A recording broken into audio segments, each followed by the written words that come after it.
Cześć, witam Was w kolejnym filmiku. Tym razem biorę na tapet książkę Tomasza Stawiszyńskiego Ucieczka od bezradności. Zapraszam.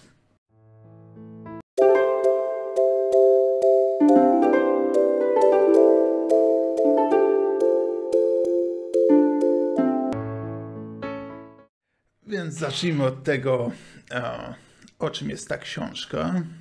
Jest to, powiedziałbym, esej tego profesora filozofii, w którym on przedstawia jakąś diagnozę współczesnego świata, który właśnie stara się, jego zdaniem, unikać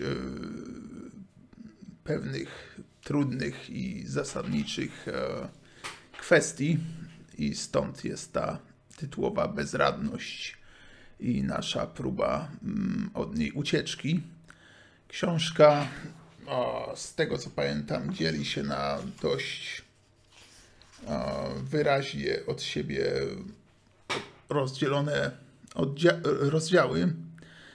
Jeden jest o bezradności wobec śmierci, drugi wobec straty, trzeci wobec smutku, czwarty wobec odpowiedzialności, piąty wobec nieznanego, szósty wobec własnej przemocy, no i siódmy jest już rozdziałem tytułowym. No i książka, muszę przyznać, jest dość nierówna, ale do tego już przejdziemy podczas mojej oceny. A tymczasem myślę, że tym razem mam dla Was parę cytatów, które zaraz przeczytam. Niestety są one dość długie, gdyż filozofowie mają tak, że lubią takie rozbudowane tutaj akapity, rozbudowane myśli tworzyć. Pierwszy cytat a propos współczesnego świata, gdzieś tam z początku książki, rozdział Bezradność wobec straty. We współczesnym świecie jednak brakuje języka, by wypowiedzieć doświadczenie śmierci i rozpaczy, doświadczenie niepowetowanej, niemożliwej do odrobienia straty, by uchwycić prawdę o skończoności naszego własnego życia i życia naszych bliskich. Tego rodzaju okoliczności nie mieszczą się po prostu w obowiązującej wizji świata, w doskonale skrojonej pod późny kapitalizm opowieści, w której szczęśliwe i spełnione życie ciągnie się w nieskończoność, a każdy deficyt daje się z łatwością zniwelować, stosując odpowiedni suplement, lekarstwo albo usługę. Kto jest autorem tej powieści? Autor jest zbiorowy, nieokreślony, rozmyty. To coś na kształt współczesnego snu, zasłony tkanej pospołu przez wielkie korporacje i media, których istnienie, jak nigdy wcześniej, zależy w ogromnym stopniu właśnie od tych korporacji. Masowo fabrykują one łatwo dostępne narracje. Książki, filmy, programy, gdzie co i róż napotykamy gorliwie replikowane żywoty ludzi pięknych, sławnych i bogatych, czyli takich, jakich samymi chcielibyśmy być. I jacy zapewniają nas niestrudzenie współcześni nauczyciele życia, z pewnością być możemy. Ten nowoczesny mit, czyli zespół głęboko utrwalonych perspektyw, przez które postrzegamy rzeczywistość, reguluje nasz sposób widzenia siebie i innych, nasz system wartości, a nade wszystko układ wzorców, oczekiwań, marzeń i pragnień. W narzuconym nam współcześnie porządku kulturowym żałoba się po prostu nie mieści. Jest anomalią, przeszkodą w dążeniu do życiowego sukcesu, niesubordynacją wobec nakazu ciągłego wzrostu. Dlatego właśnie kogoś pogrążonego w rozpaczy po stracie omija się często szerokim łukiem. Podobnie starcy, przypominają oni bowiem i symbolizują bliskość śmierci i nieuchronność straty. Mamy też kolejny cytat a propos bezwarunkowego dochodu osobistego, którym co jakiś czas jesteśmy straszeni w mediach, a który, co okazuje się, jeżeli troszkę o tym poczytać, wcale nie ma takich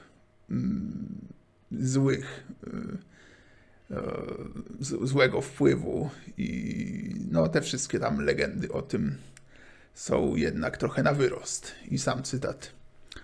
W latach 70. ubiegłego wieku kanadyjski rząd wytypował losowo jedno niewielkie miasteczko, Dłapin w prowincji Manitoba.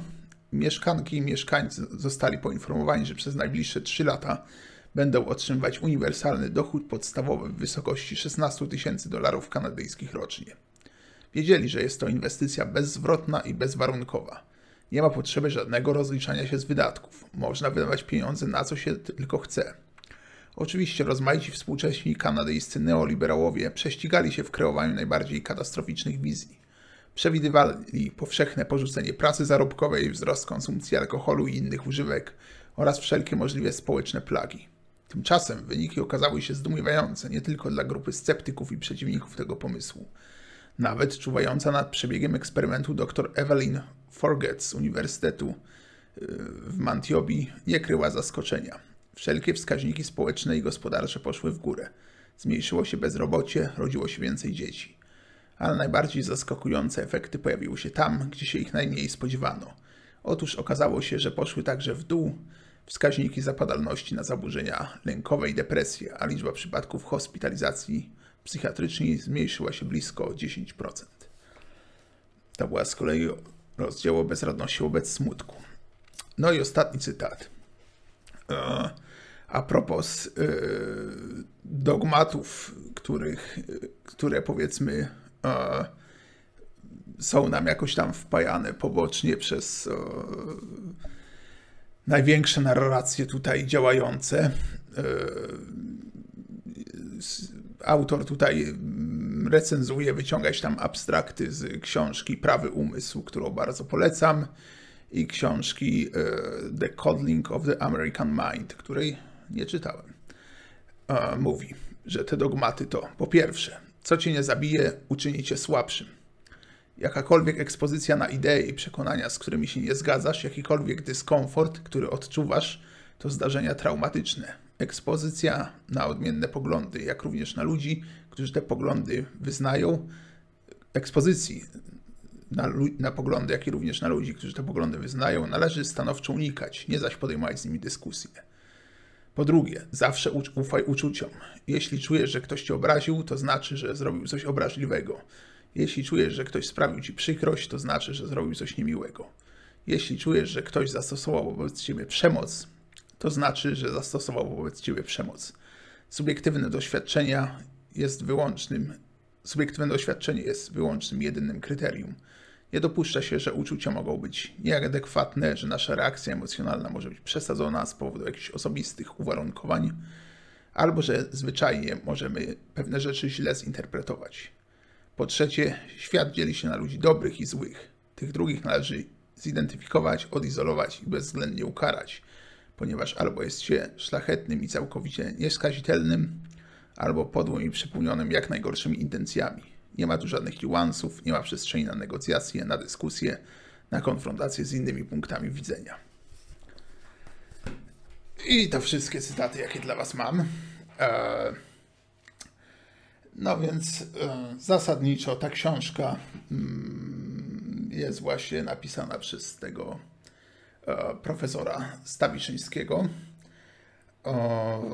Przez chwilę od razu myślałem, że przewrotnie nadam jej tytuł Ucieczka do bezradności, bo prawdę mówiąc autor, który mi się po prostu pomieszał z profesorem Tomaszem Mazurem, którego jakieś tam pół roku temu widziałem w programie u Moniki Jaruzelskiej. No i tam miał, że tak powiem, bardzo bezradny jakiś taki dzień, chyba w sensie oglądało się to dość słabo. On wydawał się bardzo zagubiony, przytłoczony, w bardzo takim kiepskim nastroju i po prostu myślałem, że ten autor, że to właśnie on napisał tą książkę. No, tymczasem jednak był to Stawiszyński, czyli ten felietonista Tygodnika Powszechnego. Mamy w Polsce kilku takich etatowych filozofów i o ile faktycznie można coś z tej książki wynieść. Są tam jakieś fajne fragmenty. To niestety zdarzają się jakieś takie momenty, w których autor wydaje się, że po prostu tak wałkuje ten temat, że już nie ma za dużo do powiedzenia, ale wierszówka musi się zgadzać, więc tam dość rozwleka pewne fragmenty i pewne myśli. No ale jednak myślę, że książka to solidne 8/10. Warto po nią sięgnąć. Polecam generalnie i pozdrawiam. Do zobaczenia w następnym filmiku, który myślę nagram już niedługo. Cześć.